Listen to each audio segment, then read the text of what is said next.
Have you ever stared at an English grammar textbook until the words literally blurred together, feeling entirely defeated? You know the feeling. You spend hours memorizing the rules, the past perfect, the future continuous, the endless lists of irregular verbs and prepositions. You cram it all into your head for an exam or a presentation. But the very next day, your mind is a complete blank. I used to look at those books and feel genuinely stupid. I convinced myself that my brain just wasn't wired for languages. I thought fluency was a VIP club reserved for naturally gifted people, and my name simply wasn't on the list. But I was wrong. The problem wasn't me, and if you're struggling right now, the problem isn't you either. The problem was how we were taught to approach grammar. Today, I want to tell you how a single bizarre encounter completely rewired my brain, taking me from a terrified beginner to speaking with absolute confidence. The turning point happened on a rainy afternoon in a local library. I was wandering the aisles looking for a simple fiction book when I noticed a man sitting in the corner. He was reading a thick, heavy grammar book. But here's the strange part. He wasn't frowning. He wasn't stressed. He was actually smiling. Sometimes he even chuckled. I was so baffled that I actually walked up to him and asked, "Excuse me, do you actually enjoy reading that?" He looked up, still smiling, and said something that completely changed my perspective. He said, "Yes, but that's because I don't study grammar, I play with it." "Play with it?" I asked. "Exactly," he replied. "I don't memorize the rules, I learn them through real stories, through my own life, and through having a bit of fun." Grammar isn't a set of chains, it's a set of building blocks. That single idea, playing instead of studying, gave me a sense of hope I hadn't felt in years. That night, I went home, looked at my towering pile of grammar textbooks, and calmly closed them all. I bought a cheap blank notebook and I made a promise to myself. No more 10-page reading sessions, just real life. Here is the exact method I used to rebuild my English. Step 1, the daily anchor. On day 1, I wrote present simple at the top of the page.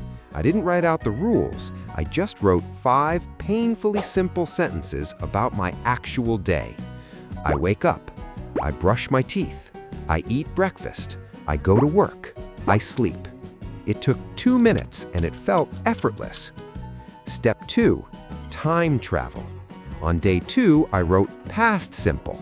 I didn't write new sentences. I took the exact same 5 sentences from yesterday and transported them into the past. I woke up. I brushed my teeth. I ate breakfast. Suddenly, the difference between present and past wasn't an abstract rule on a chalkboard, it was the rhythm of my own life. Step 3, the crazy monologue. I started talking to myself. If you saw me cooking dinner, you'd hear me muttering in English. I would ask myself, what did I do today? And force my brain to answer in the past tense. I went to the market. I bought some apples.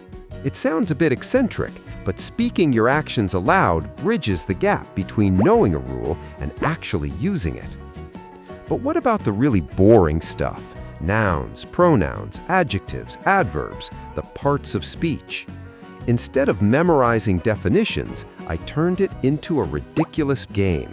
I tried to create the silliest sentences possible that contained every single element.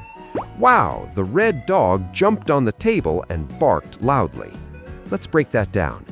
Interjection, wow. Adjective, red. Noun, dog. Verb, jumped. Preposition, on. Conjunction, and. Adverb, loudly. 1 absurd sentence, 7 parts of speech. When you attach grammar to something funny, vivid, or ridiculous, your brain automatically stores it. You stop fighting your memory and you start working with it. Now, let me be brutally honest with you. I didn't become fluent overnight. I didn't buy a magic, expensive course. I just made a commitment to one tiny, consistent habit. One new grammar point, one new example every single day.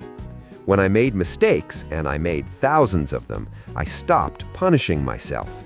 In Europe, our school systems often teach us to be terrified of the red pen. We are taught that mistakes are failures. But in language learning, a mistake isn't a failure, it's a tiny personal teacher. Within 3 months, I was using tenses without thinking. In 6 months, my spoken English transformed. In a year, the anxiety was completely gone. Grammar isn't your enemy. It's not a test designed to make you feel foolish. It is simply the superpower that allows you to express exactly who you are to the rest of the world. So, here's my challenge to you today. Don't open a textbook. Instead, go to the comments section down below and write just one sentence about what you did today. Let's start playing with English right now. Keep going. Don't give up. And one day, when someone asks you how you finally mastered English grammar, you can smile and say, "Let me tell you a story."